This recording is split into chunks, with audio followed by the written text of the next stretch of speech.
Je vais commencer avec une photo. Photo de mon jardin. Cette cabane, on l'a achetée pour le Noël de mes filles. Et on l'a vue sur la photo sur Internet, elle était superbe, on l'a achetée.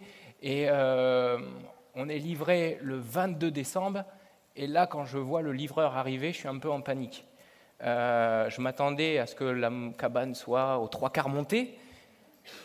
Et en fait, non. Ils m'ont livré des planches, des morceaux de bois, un paquet de vis et quelques feuilles en guise de mode d'emploi. Et là, je me suis dit, je ne suis pas très bien parti. Et là, tout de suite, j'ai appelé Tony, le mari de ma cousine. Cet homme, il a de l'or dans les doigts. Il est habitué à construire, il est habitué à fabriquer les choses de ses mains. Et en fait, il est venu m'aider sans problème, il a regardé, il a pris le mode d'emploi, il a fait 1 fois, 2 fois, il a fermé, il m'a dit c'est bon, on y va. Et il est parti, il a construit la cabane. Et moi, je ne suis pas du tout comme ça en fait. Moi, j'ai besoin de regarder le mode d'emploi parce que je n'ai pas le même bagage, je n'ai pas les mêmes capacités au niveau de la construction de mes 10 doigts. Et lui, en quelques fois, hop, c'est bon, il est parti. Moi, j'étais obligé de regarder pas à pas comment faire. Et en soi, on avait tous les deux le même objectif, construire la cabane, mais on n'y est pas arrivé de la même manière en fait. Et la foi, c'est pareil. Parfois, pour certains, la foi, c'est un mot, c'est quelque chose d'abstrait, c'est une pensée lointaine. Et pour d'autres, la foi, ça va être quelque chose qui va parler beaucoup plus. C'est quelque chose où les gens vont être beaucoup plus sensibles, en fait. Et peu importe qui tu es, peu importe comment tu es, ton bagage, le Seigneur veut te faire naître en toi la foi. Et en fait, j'ai donné le titre de cette pensée ce soir, la foi d'un mode d'emploi à un mode de vie. Et je vais m'appuyer ce soir sur le texte de Corneille dans Acte 10. Alors on ne va pas lire tout Acte 10, mais on va lire les premiers versets. Il y avait à Césarée un homme appelé Corneille, qui était officier dans la troupe romaine appelée cohorte italienne. Il était pieux et craignait Dieu, et avec toute sa maison, il donnait beaucoup d'argent au peuple et ne cessait de prier Dieu. Vers 3 heures de l'après-midi, il vit clairement dans une vision un ange de Dieu entrer chez lui et lui dire « Corneille ». Il fixa les regards sur lui et, rempli de crainte, répondit « Qu'y a-t-il, Seigneur ?» L'ange lui dit « Tes prières et les dons que tu as faits sont montés devant Dieu, et il s'en est souvenu. Maintenant, envoie des hommes à Jaffa et fais venir Simon, surnommé Pierre. Il est logé chez un certain Simon, un tanneur, dans la maison se trouve près de la mer. Dès que l'ange qui lui avait parlé fut parti, Corneille appela 2 de ses serviteurs et un soldat pieux parmi ceux qui étaient attachés à son service. Il leur raconta tout ce qu'il s'était passé et les envoya à Jaffa. Ce verset, Acte 10 m'a toujours parlé en fait. Et si on reprend un peu le contexte un petit peu de cette histoire, Jésus a été crucifié à la croix dans la même période, on ne sait pas exactement quand précisément, mais c'est la même époque. Et la majorité des Juifs ont refusé de croire en Jésus. Et de la même manière, les apôtres communiquaient la foi en Jésus mort à la croix pour leurs péchés, uniquement aux Juifs, pas aux personnes qui ne sont pas juifs, et encore moins à l'envahisseur romain qui les avait mis sous domination. Et là, le verset 1 nous dit « Il y avait à Césarée un homme appelé Corneille qui était officier dans la troupe romaine appelée cohorte italienne. » Donc de toute évidence, Corneille n'est pas juif, il vient d'Italie, c'est un Romain. Il a une certaine position sociale. Et le verset 2 nous dit « Il était pieux, craignait Dieu avec toute sa maison, il donnait beaucoup d'argent au peuple et ne cessait de prier Dieu. » Alors en fait, ça m'a toujours troublé. Ça m'a toujours troublé parce que Corneille ne connaît pas Dieu, on ne lui a pas communiqué, on ne lui a pas parlé de Dieu, mais c'est un homme qui est pieux, il craignait Dieu avec toute sa maison, il donnait beaucoup d'argent au peuple et ne cessait de prier Dieu. Alors, de toute évidence, Si Dieu revenait et me disait, Jérémie, tu es un homme, tu as été un homme pieux durant toute ta vie, tu as été généreux, tu as prié, tu n'as cessé de prier, tu as craint Dieu. Donc là, le mot crainte, ce n'était pas la peur, c'était plus la révérence, c'était plus le respect de Dieu. Et si Dieu me disait ça, quelque part, je trouverais ça gratifiant. Quelque part, c'est la vie du chrétien. Mais là, Corneille, lui, ne connaissait pas. Et regardez le texte, le mot pieux. Pieux, la piété, c'est la vertu qui dispose à rendre à Dieu l'honneur qui lui est dû par les actes extérieurs de la religion. Ça, c'est le dictionnaire qui le dit. Et Corneille avait les vertus d'une personne chrétienne. Il était sensible aux choses de Dieu. Mais il n'en reste pas moins séparé de la gloire de Dieu. Parce qu'il ne reconnaît pas Christ comme mort à ses péchés, et c'est normal, il ne le connaît pas. Et parfois, dans la vie, on peut rencontrer des gens qui, quand on les regarde, on leur dit « mais en fait, ces gens, il leur manque que la foi. Ces gens, ils sont bons, ils sont généreux, ils font attention, même ils prient, même parfois ils ne savent pas qui vraiment ils prient, mais ils prient. Et pourtant, on leur dit « mais il leur manque que la foi, ces gens. » Et je trouve ça quand même terrible. Et peut-être que tu rentres pour l'une ou les premières fois dans ce lieu, et tu es sensible, parce que déjà, si tu viens dans l'église, c'est qu'il y a une certaine sensibilité, il y a une certaine recherche, ou peut-être qu'on t'a invité, mais il y a une certaine recherche quand même. Et tu te poses des questions, et tu penses être une bonne personne, et Dieu t'encourage. Amen, parce que tu as des vertus peut-être chrétiennes, mais si tu ne reconnais pas Christ comme mort à la croix pour tes péchés, tu n'en restes pas loin séparé de Dieu. Mais la bonne nouvelle, c'est que Dieu ne veut pas ça. Et lui, Corneille, il cherchait Dieu. Corneille, il avait beau avoir ses actes de piété, il avait beau avoir le côté extérieur de la religion avec de belles vertus, néanmoins, il était sincère. Il cherchait Dieu. Et regardez ce que dit Jérémie dans le livre Jérémie 29, 13 à 14. « Vous me chercherez et vous me trouverez si vous me cherchez de tout votre cœur. Je me laisserai trouver par vous, dit l'Éternel. » Ce verset nous parle de l'importance de chercher Dieu. Et chercher, mais pas seulement chercher Dieu, chercher de tout son cœur. Demain, chez vous, vous avez un objet que vous cherchez, allez, une photo qui vous fait bien rire, qui vous réconforte de temps en temps, vous la cherchez. Vous ne la trouvez plus. Vous la cherchez, vous fouillez un peu partout, regardez sur le frigo, sur votre bureau, sur les étagères. Bon, vous ne la trouvez pas, vous n'allez pas mourir, vous allez continuer à chercher. Vous allez passer à autre chose et vous y reviendrez. Par contre, demain, vous perdez votre carte bleue. Et là, ce soir, il y a des gens qui viennent chez vous manger. Il faut faire les courses. Je pense que la manière de chercher ne va pas être la même. Je pense que là, vous retournez toute la maison. Vous appelez votre banquier, vous faites le film dans la tête. Attends, j'ai posé ma carte où? Qu'est-ce que j'ai fait? Où est-ce que je l'ai fait? Même si vous avez ouvert 3 fois le portefeuille, vous le réouvrez une 4e fois, c'est pas grave. Vous allez chercher, même s'il n'y a que 2 choses à regarder. Et là, peut-être que pour toi, la foi, c'est qu'un mot. C'est quelque chose où tu te poses peut-être des questions sur ton éternité, ou qu'est-ce que Dieu a fait pour toi? Ou quand tu vois le monde, la beauté du monde, tu te dis « ouais, c'est beau, c'est pas possible que ce soit un hasard ».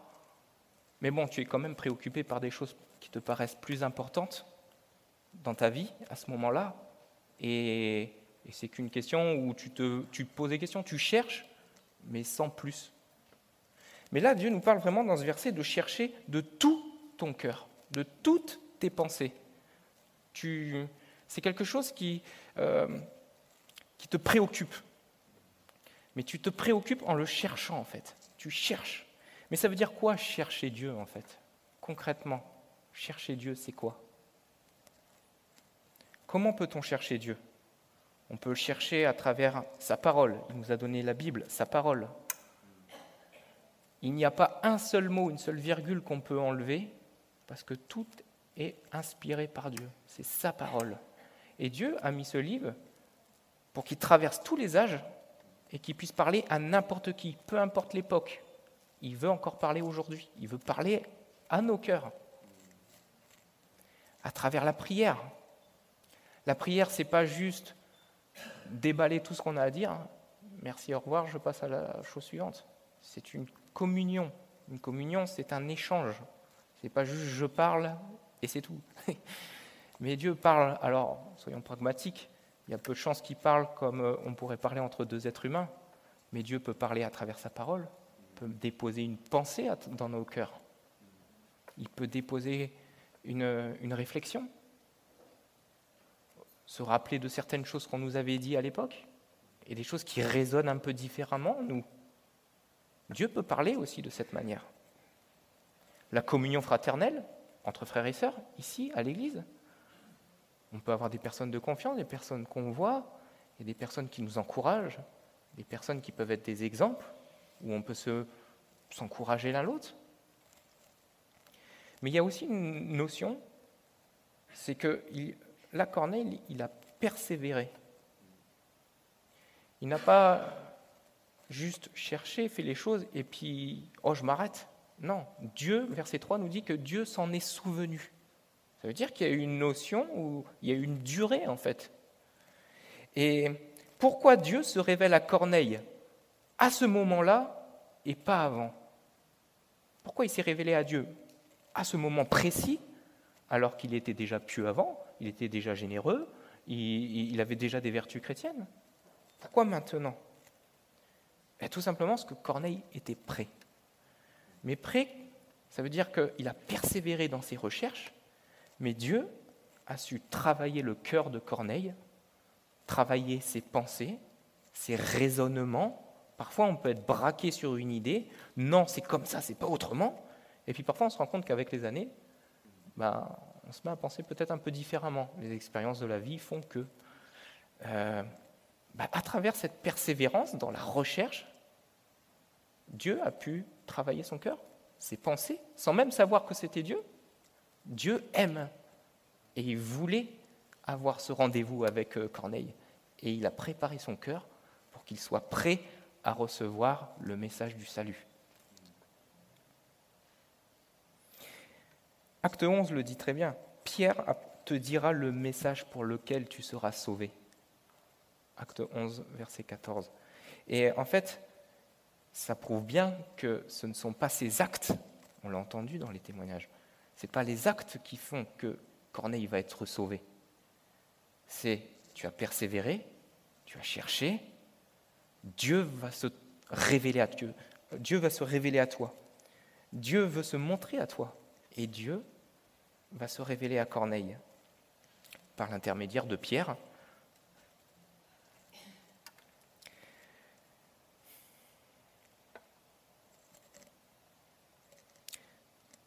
Par l'intermédiaire de Pierre. Qu'est-ce que va dire Pierre? Acte 10, verset 42. Jésus nous a ordonné de prêcher au peuple et d'attester que c'est lui que Dieu a désigné juge des vivants et des morts. Tous les prophètes rendent de lui le témoignage que toute personne qui croit en lui reçoit par son nom le pardon des péchés. Et dans tout le Nouveau Testament, ces versets vont revenir régulièrement, parce que c'est le message de Dieu pour chacun d'entre nous. Romains 10, verset 9-10 le dira de la manière suivante. « Si tu reconnais publiquement de ta bouche que Jésus est Seigneur, si tu crois de tout ton cœur que Dieu l'a ressuscité, tu seras sauvé. En effet, c'est avec le cœur que l'on parvient à la justice, et c'est avec la bouche que l'on affirme une conviction et parvient au salut. » Dieu veut déjà toucher ton cœur. Il veut que ton cœur soit sensible à lui. Et peu importe si tu n'es pas sensible, peu importe si pour toi c'est abstrait, cherche-le. Et lui, progressivement, il va travailler ton cœur. Et quand ton cœur sera mûr, quand je dis mûr, je veux dire par là qu'il sera plus sensible à sa parole, tu pourras prononcer de ta bouche et t'engager et reconnaître que Christ est mort pour tes péchés. Dieu souhaite se révéler à chacun d'entre nous, mais il se révèle aussi en nous montrant son amour. C'est son amour. Il n'est pas là pour juger, il n'est pas là pour être le côté père fouettard ou un Dieu avec des règles. Non, il veut se révéler à toi, mais d'une manière personnelle. Il veut t'encourager dans ta vie. Il veut te révéler son amour. On a tous besoin de l'amour de Dieu. L'amour qu'on peut connaître dans ce monde peut être bon, mais incomplet. L'amour de Dieu est parfait. Il peut combler chaque partie de ta personnalité, chaque manque, chaque chose que tu désires, il peut le combler à travers son amour. Et une fois que tu as ça, en fait, ta foi n'est plus dans un mode d'emploi. Tu n'es plus dans un processus où tu dois dire « mais comment je dois faire ?» Là, tu crois. Et quand tu crois, en fait, tu t'engages. Et là, en fait, ta foi, elle devient plus un mode de vie. Tu es transformé. Et regardez l'hygiène de vie de Pierre. Quelle est la différence entre la prière de Pierre et la prière de Corneille? Les deux ont prié. Corneille, lui, priait un Dieu qu'il ne connaissait pas. Pierre, lui, priait Dieu, parce qu'il a connu, en tant qu'apôtre, il a connu Jésus, et il a développé une intimité avec Dieu. Cette intimité, c'est quoi? L'intimité, c'est un peu l'image du chrétien aujourd'hui.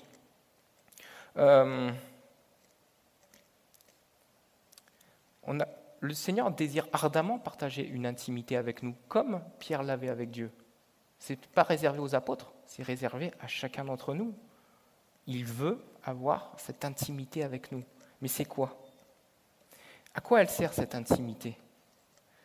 Déjà, l'intimité avec Dieu, elle va permettre de séparer tout ce qui nous éloigne de lui. On peut parfois quand Dieu veut mettre une pensée précise dans notre cœur, il peut se révéler à nous à travers la pensée et te dire, là, ce que tu regardes, c'est pas bon pour toi.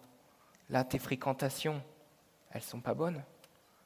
Oui, persévère dans la lecture de ta parole. Persévère dans la prière. Là, le Seigneur va mettre les choses à cœur. Après, libre à nous de l'écouter ou non. Mais dans cette intimité, le Seigneur veut mettre les choses à cœur. Il veut nous aider à développer notre intimité avec lui, à travers la méditation de sa parole. Ça va au-delà de lire la Bible. Lire la Bible, on peut lire, et on peut aussi très bien se dire, je ne sais pas ce que j'ai lu en fait, j'avais mes pensées qui étaient ailleurs. Mais là, le côté méditation nous amène à chercher à comprendre qu'est-ce qu'a voulu dire Dieu, qu'est-ce qu'il veut me dire à travers sa parole. Là, ça va au-delà de la lecture. On médite. La louange, est-ce que pendant ce temps de vacances aujourd'hui, on va changer un peu nos habitudes, se relâcher un petit peu, ou on va toujours être dans la recherche profonde du Seigneur? Est-ce qu'on va toujours être assoiffé? Est-ce qu'on va toujours le louer? Parce qu'à travers la louange, ça amène nos cœurs. Nos cœurs sont plus disposés aussi à le chercher. Est-ce qu'aussi, à travers notre intimité, on peut déposer nos fardeaux? Déposer nos fardeaux, ça ne veut pas dire je râle, je lui dis tout ce qui ne va pas. Et en fait, même quand on parle et qu'on râle, je ne sais pas s'il y a que moi, peut-être pas, non, mais parfois on râle, on dépose tout, et en fait, limite, on entretient encore plus de colère parce qu'on râle. On est dans un état d'esprit où on râle. Mais déposer nos fardeaux à Christ, c'est différent en fait. C'est avoir la foi qu'il va s'occuper de nous, de notre problème. Et on peut toujours être peut-être même dans la colère, peut-être même dans l'amertume, mais Seigneur, je te les dépose. Et j'ai confiance que c'est toi qui vas t'occuper de moi. C'est toi qui vas t'occuper de mon problème. Et là, ça, je vous le dis, c'est pas humain. Hein. Si on y va de nos propres forces, nous comme ça, moi en tout cas, je vais au casse-pipe. Dieu veut cette intimité. Cette intimité, il va Si on est en colère, il va nous apporter sa paix. Si on est frustré, il va nous rappeler son amour. Il va nous rappeler que si nous déposons toute notre confiance en lui, peu importe le reste, seul son intérêt compte pour nous. Et ça, c'est à travers uniquement la foi en Dieu. Et Pierre avait cette intimité, mais Pierre ne reste pas moins un homme avec son caractère, qui parfois peut être discutable. Regardez, si on regarde la suite de Acte 10. Je vais paraphraser un petit peu pour pas être trop long dans la lecture, mais Pierre a une vision, et c'est comme une nappe qui descend avec plein d'animaux impurs d'après la tradition juive. Et là, Dieu va lui dire, mange, tue et mange. Et là, au verset 14, c'est écrit là, mais Pierre dit, certainement pas, Seigneur, car je n'ai jamais rien mangé de souillé ni d'impur.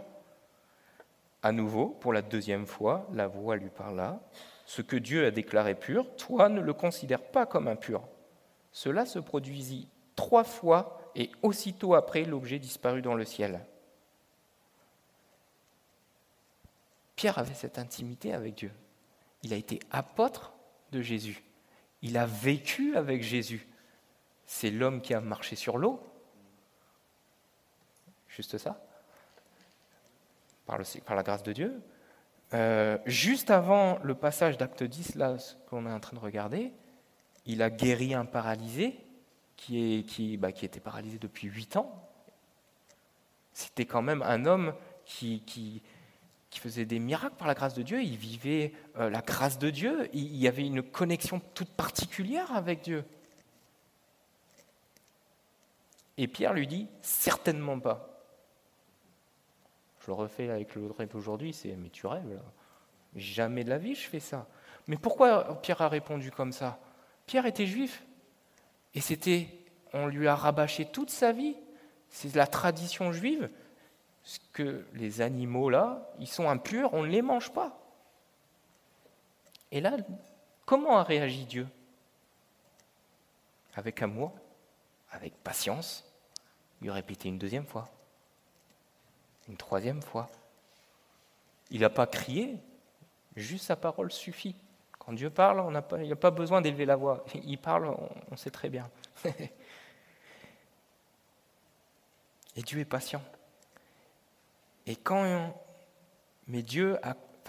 a quand même cette intimité. Et bien que de prime abord son caractère a refait surface, il a dit non, je ne ferai pas ça. Il va se remettre en question. Et à travers cet amour qu'il a avec Dieu, à travers cette intimité qu'il a avec lui, il accepte d'obéir. Mais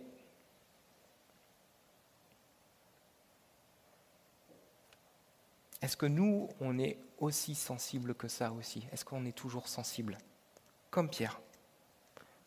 Peut-être notre caractère refait surface, mais est-ce qu'on a la sensibilité quand même de se dire « Seigneur, là, je ne suis pas dans les voies que tu as prévues pour moi. Je ne suis pas comme tu voudrais que je sois. Ok, Seigneur. » Est-ce que nous, parfois aussi, on peut se remettre en question quand le Seigneur nous met à cœur de faire des choses et que de prime abord, de par nos traditions, de par ce qu'on nous a enseigné, de par ce qu'on entend même dans le monde, « Ah non, certainement pas, je ferai ça. » Est-ce qu'on est capable de se remettre en cause et de dire « Seigneur, ok, seule ta voix compte. Je veux obéir. » Obéir parce qu'on a la foi que Dieu veut le meilleur pour nous. C'est par amour.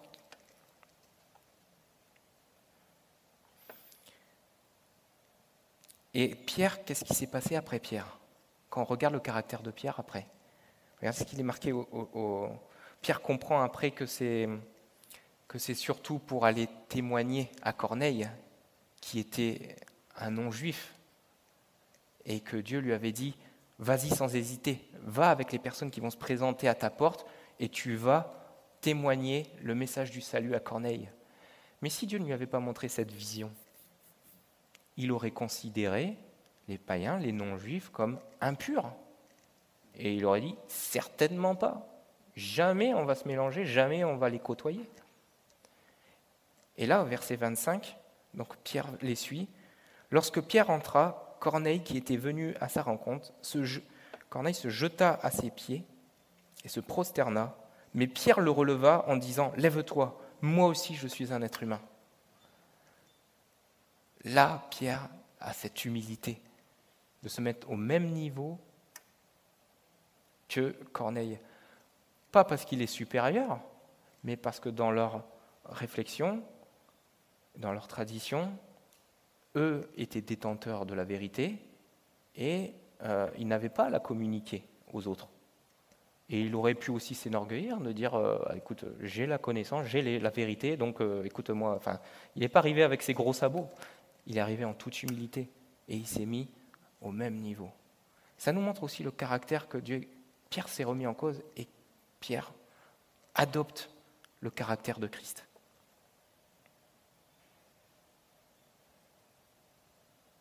En conclusion, je dirais simplement que aujourd'hui, peut-être que tu ne connais pas Dieu, peut-être que pour toi, c'est encore des choses abstraites, mais je vous encourage à continuer à le chercher.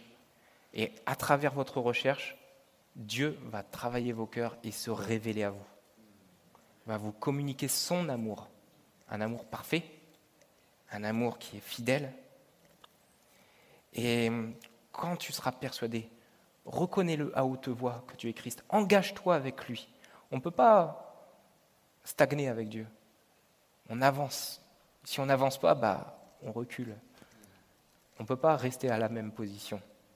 Cherche Dieu, mais lui, il va se révéler à toi. Et il va t'amener dans une autre dimension. Une dimension d'amour, une dimension de paix pour toi et pour ton entourage aussi. Amen.